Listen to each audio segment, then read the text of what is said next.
Hello and welcome back to the second part of the lesson 3-2. So you should have your books open to page 80. So if you don't have your book, go find your book and open up to page 80 and then keep going with the video. So what we're going to do right now is you guys just did an assignment on page 80. You did 1 through 14 and you skipped number 10. So we are going to go through every problem to make sure that if you had some errors in your thinking that you can go ahead and get that fixed before you go on to the second part of the homework.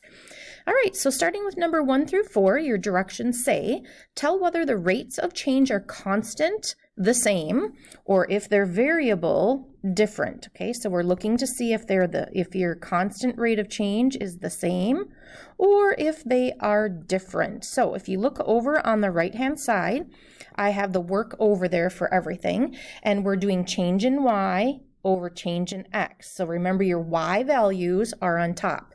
So the first one I did is the change from 1 to 4. So 4 minus 1 is 3. And then on the bottom, 12 minus 3 is 9, so I get 1/3. And then I went in and I found the change here between 12 and 27. So remember, y's are on the bottom or on top. 9 minus 4 and 27 minus 12, and you see we get 1/3. And then again for the last two, 25 minus 9 and 75 minus 27, and we get 1/3. All of them came out to be the same, so this is going to be a constant rate of change. Okay, looking at number 2. I have that work down in blue on the right hand side. So remember, we have x and y, and remember y goes on top.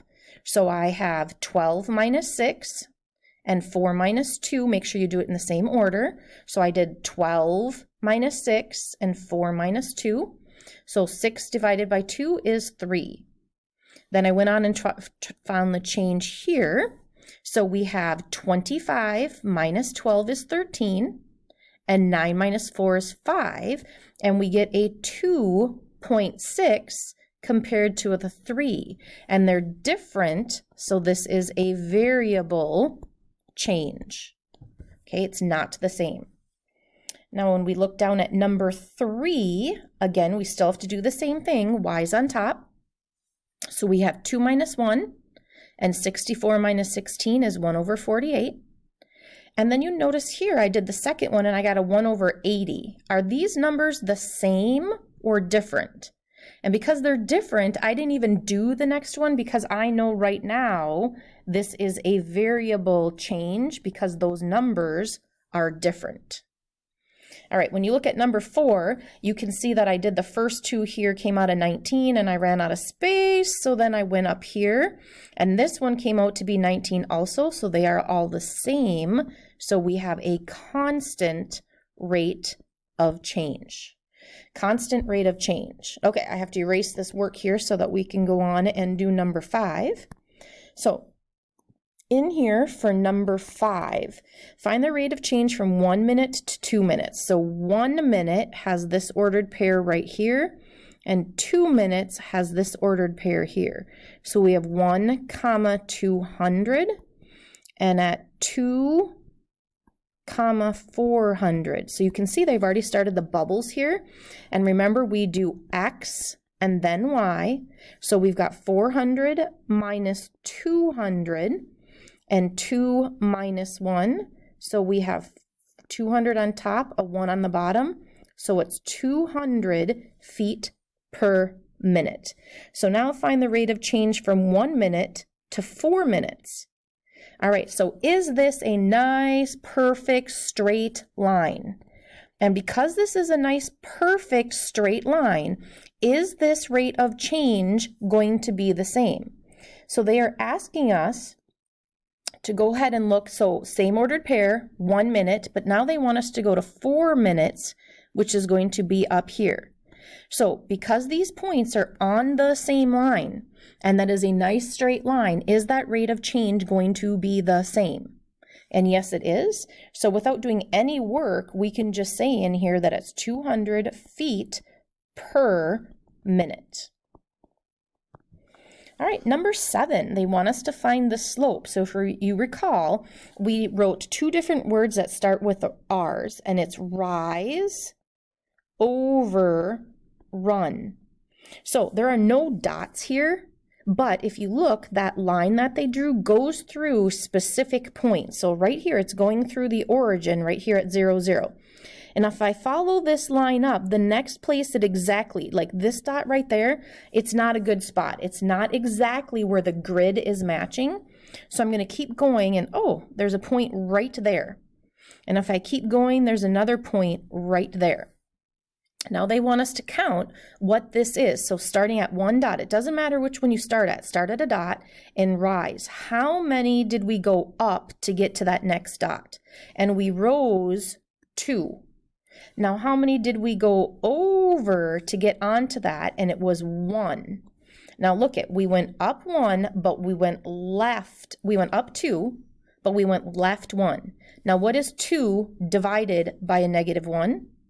So this slope is going to be negative 2. All right, look at number 8, and if you look at that line, it's not slanting the same way. So number 8 has a positive slant, so we don't have to worry about putting that negative in. So again, they don't put any points on here, but I can tell that it's going through, let's see, it looks like it's going right through that point. Oh, and it looks like it's going to go through that point right there. Okay, so if I do rise over run. So count up 1, 2, 3. So it goes up 3.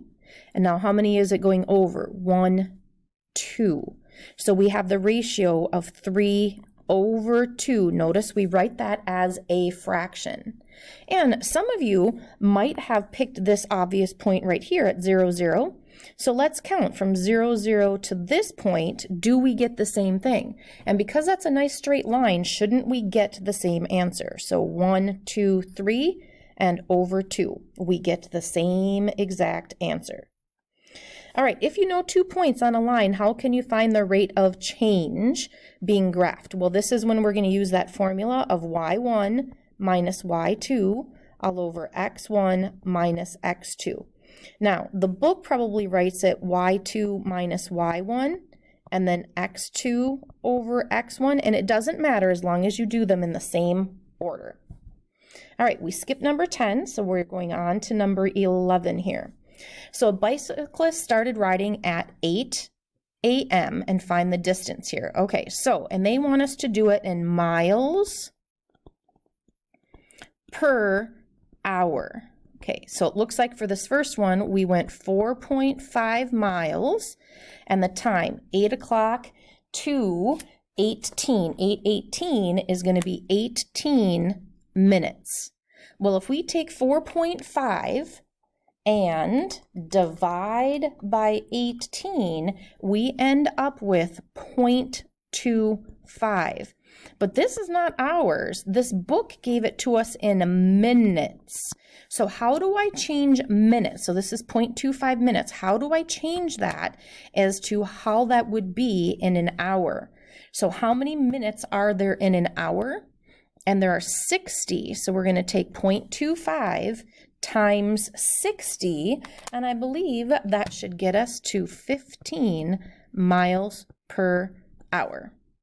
Now, I could have done this with the other ratio here, and so it would have been 7.5 over, and let's see, what do we go from 18 to 48 is what, 30 minutes? So again, if you take 7.5 divided by 30, and then that's in minutes, so we got to change that to hours, so we're going to times by 60, you're going to get the same thing as 15 miles an hour. All right, number 12, what do we have going on here? In number 12, a line passes through 6, 3, 8, 4, and n2. Find the value of n. All right, so it looks, there's a couple different ways you can do this one. So it looks like we kind of have a pattern, and because this is a line, we're going to have a nice pattern going on here. So you can do this a couple different ways. So one way to say that is at 6, 3, and then this one's at 8, 4, okay? So they want to know when we go down to -2. So this is 4, 3. This would be at something 2. This would be at something 1. This next point would be at something 0. Then we're at something -1, and they want us to go all the way to -2. 4, 3, 2, 1, 0, -1, -2. And because this is a straight line, we can just keep this pattern going. So let's count. 8, 6, 4, 2, 0. Ooh, now where do we get? -2, and then we get to -4. So what they're looking for is -4, 2. So you can just keep your pattern going to get this. All right, next problem. So that was 12. So let's go on here to number 13 and see what we've got going on. Number 13, a large container holds 5 gallons of water, begins leaking at a constant rate. So after 10 minutes, there's 3 gallons left. So we've got 5 gallons, 4 gallons, 3 gallons, 2 gallons, 1. So after 10 minutes, we have 3 gallons of water left. So what happened? How many gallons left? Well, 2 gallons left after 10 minutes. So is it leaking at a rate of 1 gallon for every 5 minutes? So at what rate is it leaking? 1 gallon for every 5 minutes.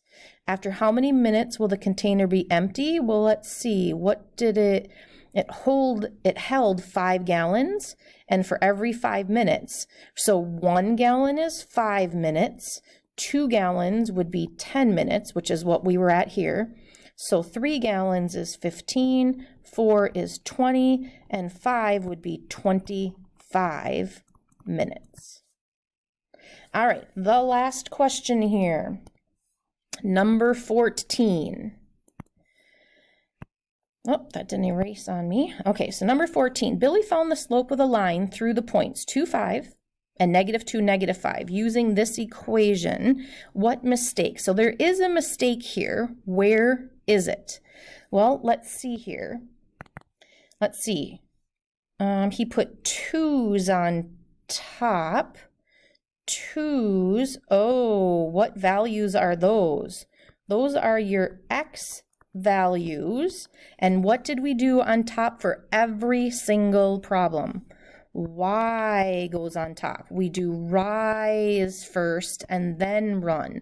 So that's what Billy's mistake is his slope is really just upside down. So instead of being 2/5, if he would just flip it and put his y's on top, it should be, his slope should be 5/2. So Billy's mistake is that he has the x values on top instead of y. All right, so hopefully those corrections there help you on your homework. And so you have one more to make sure that if you were making any mistakes that they are now okay. So good luck on your second part of the assignment for lesson 3-2.